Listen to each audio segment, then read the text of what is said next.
अस्सलामुअलैकुम वरहमतुल्लाहि वबरकातुहू।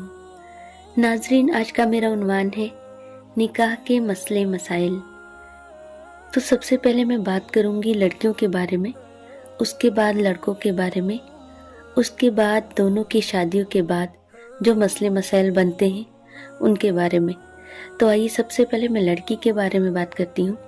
जब अपनी बेटियों की आप शादी करते हैं तो बिना अपनी बेटी की मर्जी जाने, बिना उसको लड़का दिखाए, ये ऐसा कैसे कर देते हैं आप? अल्लाह से डरिए। अगर वो शादी सक्सेसफुल नहीं हो सकती जिसमें माँ बाप राजी नहीं, तो वो शादी भी सक्सेसफुल नहीं है जिसमें लड़का लड़की राजी नहीं है। रसूलुल्लाह सल्लल्लाहु अलैहि वसल्लम ने इरशाद फरमाया, दीन देखो और इखलाक देखो और रिश्ता करो। अगर बच्चा बच्ची अपनी पसंद का इजहार कर दे कि मेरी यहाँ शादी कर दो, तो इसे बेहया या बेकदर ना समझें। इसी तरह एक और सही हदीस है निकाह के मुतालिक। हज़रत अबू हुरैरा रज़ी अल्लाह ताला अन्हुमा फरमाते हैं कि एक खातून थी जिनका निकाह उनके वालिद ने उनकी बग़ैर इजाज़त के कर दिया था।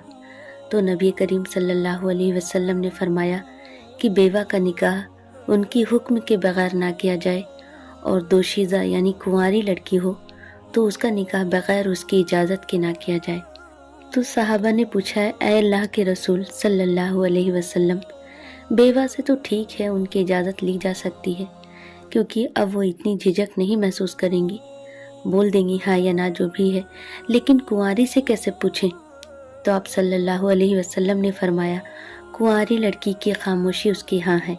लेकिन वो वक्त वो दौर कोई और था जब लड़की खामोश रहती थी, लेकिन आज आप सबको पता है कि आज की लड़की खुद अपनी जो पसंद है वो जाहिर करती है, बताती है घर वालों को। उसके बाद भी आप ज़बरदस्ती कहीं और निकाह कर देते हैं। उसके बाद शादी के बाद मामला ख़राब हो जाता है कि लड़की कहीं और भाग गई, लड़की किसी से बात कर रही है, फिर लड़का को भी पसंद नहीं अगर लड़की, तो वो भी लड़की से शादी के बाद वो कहीं और बात कर रहा है, कहीं और इंगेज है। इसके बाद दोनों गार्जियन को परेशानी होती है और दोनों की ज़िंदगी ख़राब हो जाती है। इससे बेहतर है कि जिसको जहाँ जो पसंद है वहीं कर दी जाए, अखलाक और दीन देखकर।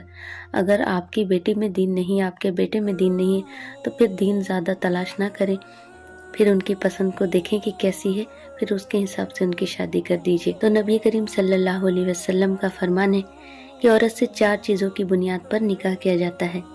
उसकी माल की वजह से, उसकी हस्ब नसब यानी ख़ानदान की वजह से, उसकी खूबसूरती की वजह से और उसकी दीन की वजह से।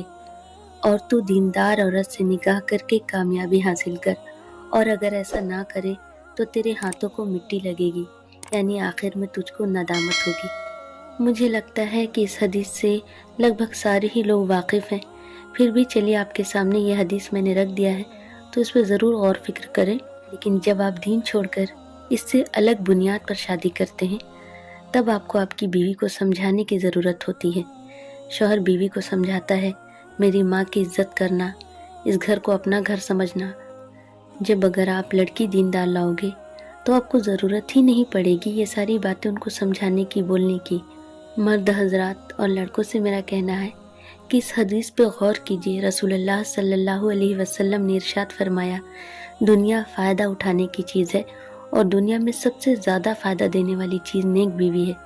तो जब आप नेक बीवी का इंतखाब ही नहीं करेंगे तो उससे कैसे आप उम्मीद कर सकते हैं आप दुनियादार, आप पैसे वाली, आप खूबसूरत, आप बेगैरत चुन के लाओगे और उससे उम्मीद रखेंगे कि वो आपके साथ अच्छा बर्ताव करे, घर वालों से अच्छे से अखलाक से बात करे। फिर ये है कि शादी के बाद सास और नंद वाला मसला आ जाता है।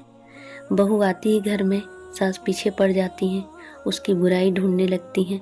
नंद पीछे पड़ जाती है भाभी के और उसकी बुराई को निकालना शुरू कर देती है, उनकी जासूसी करती रहती हैं, कमी बेशी निकालती रहती हैं।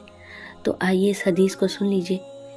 रसूलुल्लाह सल्लल्लाहु अलैहि वसल्लम ने फरमाया, तुम किसी की कमज़ोरियों की तलाश में ना रहा करो और जासूसों की तरह किसी के ऐब मालूम करने की कोशिश भी ना करो।